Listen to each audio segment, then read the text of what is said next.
Iowa, but it is also about rail and transit and making sure we're looking at our roads and our bridges. You just got a few bridges in Iowa, I know that. As well as our schools. We've got schools in Baltimore where they didn't even have heat. Water systems, we know that's really big in rural areas of our country. Sewer systems, they never get ribbon cuttings, but they're just as important as the people of Flint. So it's putting money into that bread and butter infrastructure that we need to keep our country strong. So those are the things I've been talking about on the trail here, and they are things I think we can get done. It is about looking at our economy as a whole, how we make it more fair, realizing it has gotten very unfair for a lot of people. We need to increase the minimum wage. We need to make sure that we take on some of these consolidations that hurt every aspect of our economy. Tech is one example, pharma is another. When there's no competition, that's when these prices go up. That's what happened with insulin, that's what happened with EpiPens. So these are the things, the bread and butter things we need to do for people. But at the same time, I always like to say, we're Democrats, we can do two things at once. Or maybe there's some independents out there as well, and moderate Republicans. I always build a big support group in Minnesota. But we can do two things at once. And that means we also have to protect the rule of law, and it means we also have to stand up for our Constitution. Because we literally have a president right now in the White House that tweets whatever he wants, but doesn't respect the Constitution that allows him to do it. True story.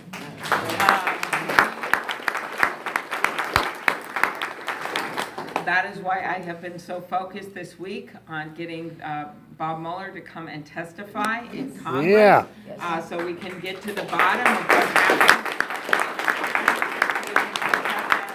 And I'd love to talk about that too, if you want to, with the Q&A, because I have a feeling we'll have a few questions here with this group. So I just want to end by telling you this. I am someone that has grit, as you saw in my announcement. I am someone that's in it to win and to beat Donald Trump. When I get around the country, that is the number one thing that people are focused on. They want to have a new president that brings back respect for the law, that brings back respect for each other in the White House. Look at my track record. Not only am I someone that gets things done, which people really care about right now. In fact, about a month ago, I was rated by Vanderbilt as the most effective Democratic senator on 15 different metrics. And that is because I've been able to pass bills. I've been able to work across the aisle. I even passed 34 bills where I was the lead Democrat since Donald Trump got into office. I don't think he noticed. He didn't even invite the one I had on women and people of color getting into science, technology, engineering, and math at NASA. He didn't invite me to the bill signing, but it really was my bill. In any case, I have that track record, and I've also won in areas that Donald Trump won in our own state, in Minnesota, up to the north there. You know that he almost won our state. Well, I won 40 of the counties back in 2018 that he had won 2 years before. And I have won every congressional district in my state, all 8 of them, including all the rural ones, 3 times in a row, never lost one, including Michelle Bachmann's, okay? I have done that not by selling out, I have done that by reaching out to people and standing my ground, and also they don't always agree with everything I say, but I go not just where it's comfortable, but where it's uncomfortable. And we lost a little of that in these last elections, gained it back in a big way in 2018 when you, Iowa, sent us Abby and Cindy. Thank you so much.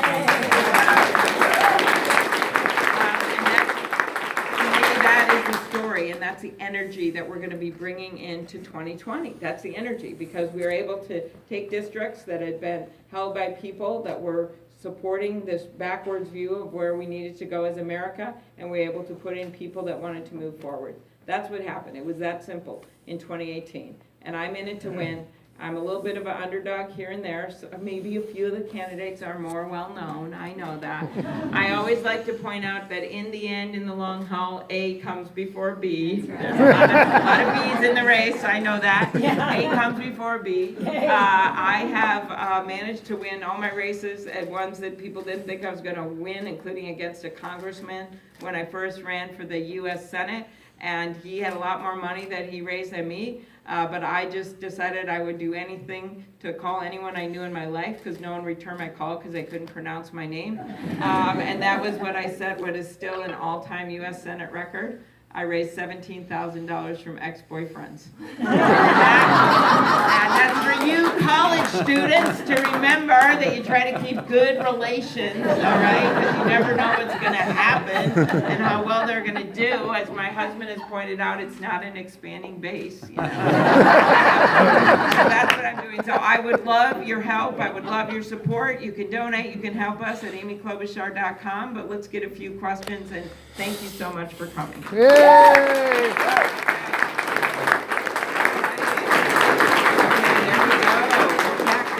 Save the Children shirt. Hi, Amy. How are you? I'm good. I'm really good. You didn't think you're going to get called on first. I'm Jessica with Save the Children Action Network. My question for you is 70% of children that are eligible for Head Start do not have access because of lack of funding. Is that something you would be willing to address and make children a priority as president?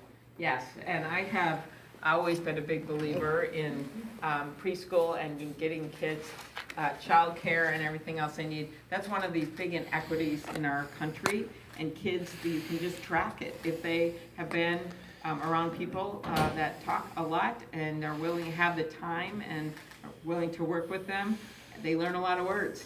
And you can literally measure how many words they have with how well they'll do. And you can make up for some of it, but it is hard to make up for all of it.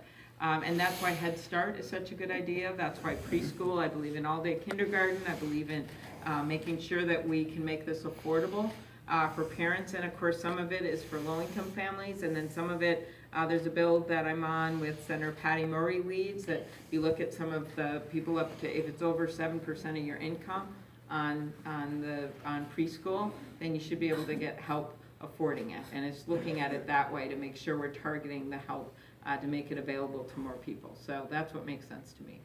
Okay? Thank you. You guys here, you both had your hands up. You're okay? Yeah. Hi, I'm Lana Shope, and I'm on the House for Kids. So since we're talking about kids, we'll just keep going in this direction. In terms of economic security, I am with the Community Action Network, and we serve children and families and individuals with low incomes. And what would you do as president to ensure that those parents have what they need for meeting the basic needs of their kids and being able to save for the future? Okay, very good.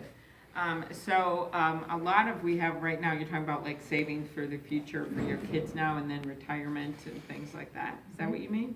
Yes, and meeting their basic needs as well. Right, exactly. Okay, well, first thing I do is increase the federal minimum wage, which, by the way, has not been increased. Are you ready for this? It's at $7.25, and it has not been increased since I first got to the Senate, like something nearly a decade ago. All right? Iowa is That's a- 725. Yeah, exactly. So that is a lot of it, so you start with that. Then you look at these things we talked about, just making it easier to afford things. And this isn't only low-income families, it is middle-class families. It is just getting harder and harder to afford things. And that is buying a house, so you look at housing or renting an apartment. That is making it easier for people to afford pharmaceuticals and drugs. For those top 10 drugs have gone up like multiple times ever since just the last 10 years. It's an amazing thing. It's a cost of everything that you do day to day in your life. So that would be one thing, and that's why I'm so into this consolidation issue. It's kind of nerdy, but it is one of the reasons that prices have kept going up. I would also make sure we have strong public schools. As you know, my mom taught second grade until she was 70, and my daughter went to public schools. I went to public schools. My husband went to Catholic school. But that making sure that all kids have a good education, really key to me. And then this, I just brought up the retirement because it's something that people don't always think about. But 49 million Americans don't have any retirement except for Social Security, all right? 49 million. And part of this is the young people today are working jobs where they don't have pensions. They don't have even 401ks. So Chris Coons and I just put a bill in. He's out of the center in Delaware, that is really kind of revolutionary in how it looks at this. And it says, for employers that don't have 401ks, start putting 50 cents an hour into an account. We call them up savings accounts. and you start with, maybe you might be part-time, but when you all add it up, if you work your whole life, it's $600,000 in retirement. The difference with a 401k is, number one, if you're working part-time, it still counts. Number two, you can bring it with you to other jobs, even if you're in this gig economy. A lot of kids are working different jobs. You can bring it with you. Number three, the first $2,500 every year you can use for emergency expenses without being penalized. That's because 4 out of 10 Americans don't even have the $400 to pay for an emergency room visit, okay? So that allows them, it's a very practical way to handle it, to do that right away. So that's a really interesting thing. It's paid for, it helps employers pay for it, small ones up to 30 employees, which will matter for Iowa, by taking some of the portions of that tax bill that are most regressive and putting it into something like this. And so too many people just don't have any retirement at all, and it's getting at that. All right? Thank you. Right here? Do you oppose the right to work law? Yes. Which has devastated the working people? Yes, I do. Okay. I haven't started. It has not been good, and I am a Let me try believer that. in unions. Huh? No. What? What are you thinking about veterans? Okay, I'll get to that 1 minute. That was a good, quick answer, though, but I do want to say that when you look at unions, even if people don't belong to a union, unions help Americans. When there are unions, they help people that don't even belong to unions, because they help with benefits, they help with wages. And what's been interesting, and despite some really conservative court rulings on unions, there's still people joining unions. I was out to the culinary workers, they've been expanding, and it's actually leverage that gives people leverage. So, and those right to work laws make it really hard for I've been a union people. member 49 years. Okay, so what union are you in? Traffic communications. Uh-huh, it's pretty important. So when I told my story, my grandpa, of course, he probably wouldn't have lived if it wasn't for unions, because when he was starting out in the mines, they literally had the caskets in the church every Sunday of miners that had been killed. They'd blow the whistle, and then all the wives would run to the moms to see if it was their boy or their husband that was killed. And because of unions, that stopped happening because there was safety. My dad was a member of the Newspaper Guild, union member, and my mom was a member of the teachers union, like I said. So I literally am the daughter of 2 union members, and I wouldn't be here today except for unions. So thanks. All right, you had a question here on veterans. Yeah. Well, that's the one thing is Yeah. I know that the veterans are now receiving more